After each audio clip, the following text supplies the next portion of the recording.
Bien, ese podría ser el esquema nuestro, que es complicado. Fíjense que nos llevaría a que la eólica fuera el mayor generador de España en el año 2040. Eso técnicamente es posible, es muy costoso, pero técnicamente es posible. Evitaríamos la discusión sobre energía nuclear que se va a plantear al año 2020 y que además eólica y nuclear no son compatibles o no son fácilmente compatibles. La eólica la voy a tener por la noche cuando tengo la energía nuclear en base, y si tengo mucha eólica en la noche o quito eólica o quito nuclear. Cualquiera de las dos la estoy tirando fuera. La nuclear me va a ser difícil porque si ya tiene problemas técnicos, yo he trabajado en energía nuclear bastante, para andar jugando con ella, subiendo y bajando la carga, los problemas serían mayores. Por otra parte, el hecho de la nuclear me daría problemas en un estado autonómico.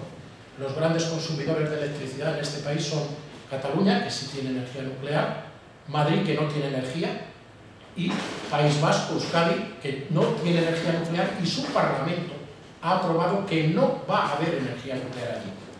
Mientras que su empresa, o por lo menos hoy suya, Iberdrola, está buscando sitio, y de hecho vino aquí a Ourense a hacer unas ventas y, ayudado por la Voz de Galicia y otras entidades, trató de vender la energía nuclear. Yo a eso lo llamo colonialismo regional. Si la energía eólica nos ha dado pocos puestos de trabajo y nos ha dado pocas satisfacciones, muchas menos nos daría el acceder a poner en uno de los ríos más emblemático de Galicia una planta de energía nuclear y jugar a ese riesgo, sea pequeño o sea grande. Bien, ¿cuál es el problema para que ese camino de las renovables sea muy difícil? Pues es que la inversión es mayor que los sistemas convencionales. Un ciclo combinado vale 700 euros por kilovatio instalado. Una planta fotovoltaica vale 7.000, un poquito menos, euros por kilovatio instalado, es decir, multiplicamos por 10. Son los dos casos extremos. Una nuclear vale 5.000 euros por kilovatio y 3 kilovatios eólicos que me sustituyen a un kilovatio nuclear también valen 5.000 euros. O es decir, que la nuclear y la eólica tienen inversiones muy parejas. Pero en cualquier caso son inversiones altas, muchísimo mayor que el gas. Fíjense ustedes que la liberalización del sistema del sistema eléctrico se produce en los años 90 en aquellos países que tienen acceso al gas natural. Una planta de carbón nueva vale 2.000 euros por kilovatio, y cualquier empresa que hacía una planta de carbón pedía que lo que hubiera era el sistema regulado, es decir, el reconocimiento de la inversión. Ese reconocimiento de la inversión que hizo que cuando no se construyó Lemóniz, Iberdrola o Iberduero recuperó la inversión, o cuando FECSA llegó a la quiebra por su energía nuclear, por sus centrales nucleares de Ascoa Vandellós, salieron 400.000 millones de pesetas de Aspontes y 200.000 de Ponferrada y Teruel para cubrir el agujero de 600.000 millones de pesetas de Fuerzas Eléctricas de Cataluña, hoy metida en ese paquete global de Endesa. Bien, si queremos hacer un desarrollo fuerte, les estaba diciendo que la liberalización del sistema energético se produce cuando hay gas. Con esos 700 euros por kilovatio, las empresas asumen que ya no tienen que reconocerles nadie la inversión, porque el riesgo es pequeño. Ahora, si volvemos a nuclear o vamos a desarrollar las renovables, hay que hacer un reconocimiento de la inversión.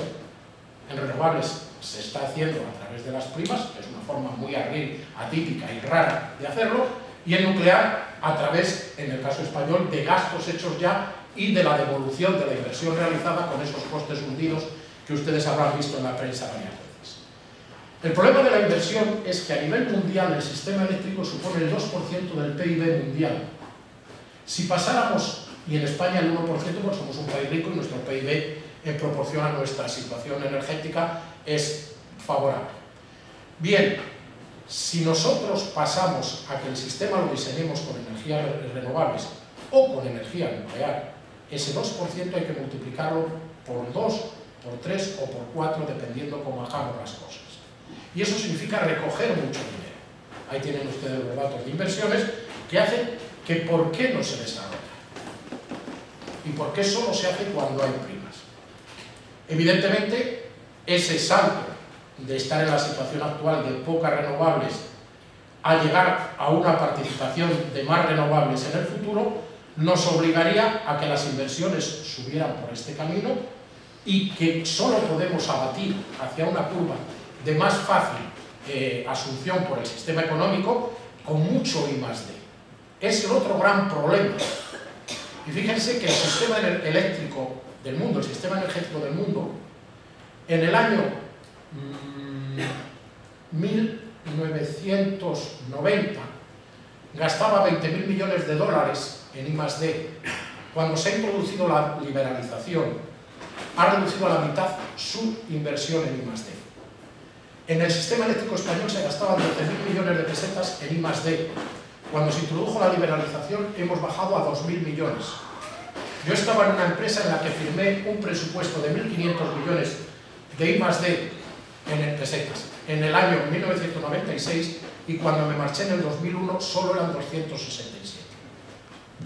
La liberalización ha dicho que la investigación es un florero.